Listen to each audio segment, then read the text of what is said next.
स्वामी माझी रक्षा करा, मला या कर्जातून बाहेर काढा, मला आधार द्या, मला काहीच कळत नाही.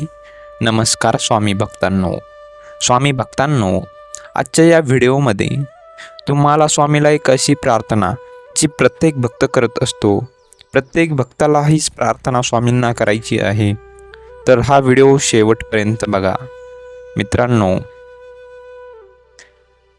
स्वामी भक्तांनो, थांबा, थोडं थांबा.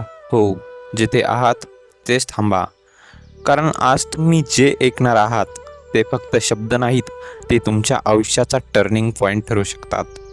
कदाचित तुम्ही सध्या एकटाच बसलेला असताल किंवा रात्री झोप येत नसेल, डोक्यात एकच विचार फिरत असेल, कर्ज कसं फेडू, आता पुढे काय होणार, कोणी मदत करेल का?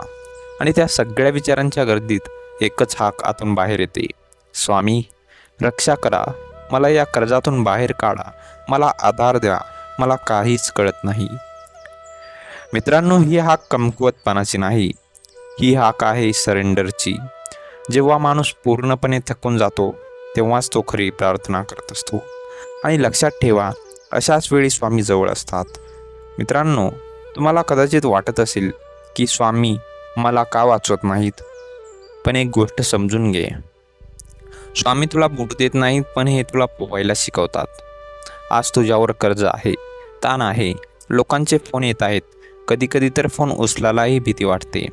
मनात एक गिल्ट येतो, स्वतःवर राग येतो, मी असं का केलं, मी एवढा कमजोर का आहे. पण मित्रा, तू येथे चुकतोयस, कारण तू कमजोर नाहीस आणि तू थकलेलाही नाहीस, तू फक्त थकलेला आहेस. आणि थकलेल्या माणसाला उभं राहण्यासाठी आधार लागतो. तो आधार म्हणजे स्वामी. फक्त नाव घेणं पुरेसं नाही मित्रा, तुला स्वतःलाही उभं राहावं लागेल. आज एक छोटा निर्णय घे, पळणं बंद कर. हो, प्रॉब्लेमपासून पळणं बंद कर. एक कागद घे आणि तुझं पूर्ण कर्ज लिहून काढ. किती आहे, कोणाला किती द्यायचं आहे.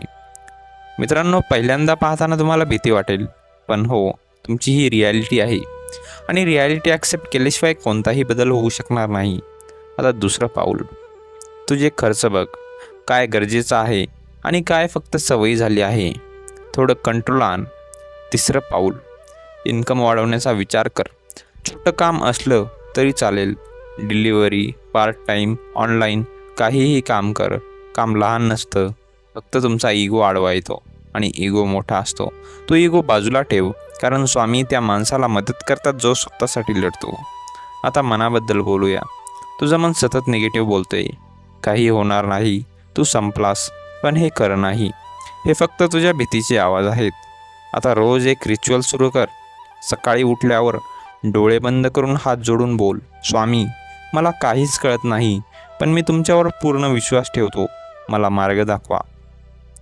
आणि रात्री झोपण्याआधी फक्त एक नाव, श्री स्वामी समर्थ, श्री स्वामी समर्थ, श्री स्वामी समर्थ. हळूहळू तुझं मन शांत होईल. आणि जेव्हा मन शांत होतं तेव्हा मार्ग दिसायला लागतो. ही जादू नाही तर ही एक प्रक्रिया आहे. तुला लगेच रिझल्ट दिसणार नाहीत, पण एक दिवस तू नोटीस करशील, तू आधीपेक्षा खूप स्ट्रॉंग झाला आहेस. तू घाबरत नाहीस, तू ॲक्शन घेतोयस. आणि तेव्हाच स्वामी तुझ्या आयुष्यात काम करायला सुरुवात करतात. लक्षात ठेव, स्वामी तुझं आयुष्य बदलणार नाहीत, ते तुला बदलतील. आणि तू बदललास की आयुष्य आपोआप बदलतं. आजचा दिवस लक्षात ठेव. आज तू ठरव, मी हार मानणार नाही, कितीही वेळ लागला तरी मी कर्जातून बाहेर पडणार, मी स्वतःला उभं करणार. आणि या प्रवासात स्वामी माझ्यासोबत आहेत, तू एकटा नाहीस हे शब्द लक्षात ठेव. जिथे संपतं तुझं धैर्य, तिथून सुरू होते स्वामींची कृपा. फक्त चालत राहा, थांबू नकोस, विश्वास ठेव. एक दिवस तू जिंकशील, नक्कीच जिंकशील. श्री स्वामी समर्थ. मित्रांनो, तुम्हाला हा व्हिडिओ कसा वाटला कमेंट सेक्शनमध्ये नक्की सांगा. आणि अशाच माहितीसाठी आत्ताच आपल्या यूट्यूब चॅनल नामस्पंदनला सबस्क्राईब करायला विसरू नका, कारण आपण स्वामी रिलेटेड कंटेंट इथे आणत असतो. आणि हो मित्रांनो, जाता जाता तुम्हाला श्री स्वामी समर्थ अशी एक कमेंट करायची आहे. मित्रांनो, ही तुमची कमेंट श्री स्वामीचरणी अर्पण होणार आहे, त्यामुळे तुम्हाला श्री स्वामी समर्थ ही कमेंट करायची आहे. मित्रांनो, भेटूयात अशाच एका नवीन व्हिडिओमध्ये. तोपर्यंत श्री स्वामी समर्थ. रामकृष्ण हरी.